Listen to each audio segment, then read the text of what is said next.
பரிசுத்த வேதாகமத்தில் அசரியா என்ற பெயரில் 11 நபர்கள் உண்டு. முதலாவது யூதாவின் ராஜாவாகிய உசியாவின் மறுபெயர் அசரியா. 2 நாளாகமம் 26:1. இரண்டாவது இஸ்ரவேலின் ராஜாவாகிய சாலமோனுக்கு பிரதான மந்திரியாக இருந்த நபர் அசரியா. 1 ராஜாக்கள் 4:2.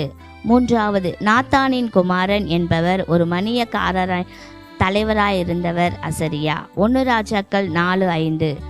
நான்காவது அகிமாஸ் என்பவரின் குமாரன் அசரியா. 1 நாளாகமம் 6:9. ஐந்தாவது யூதாவின் ராஜாவாகிய ஆசாவின் நாட்களில் ஒரு தீர்க்கதரிசி அசரியா. 2 நாளாகமம் 15:1-8.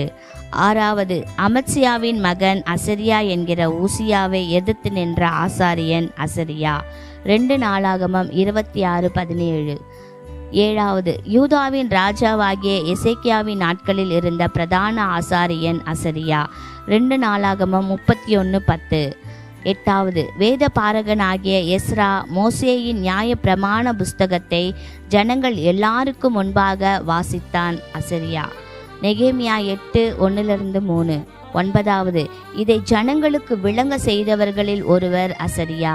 நெகேமியா 8:7-8. பத்தாவது நேபுகாத் நேச்சார் சிறையாக்கி கொண்டு சென்ற யூத வாலிபர்களில் ஒருவர் அசரியா. தானியேல் 1:6. 11வது எருசலேம் அலங்கத்தை பிரதிஷ்டை செய்யும் போது உதவி செய்த யூதா பிரபுக்களில் ஒருவர் அசரியா.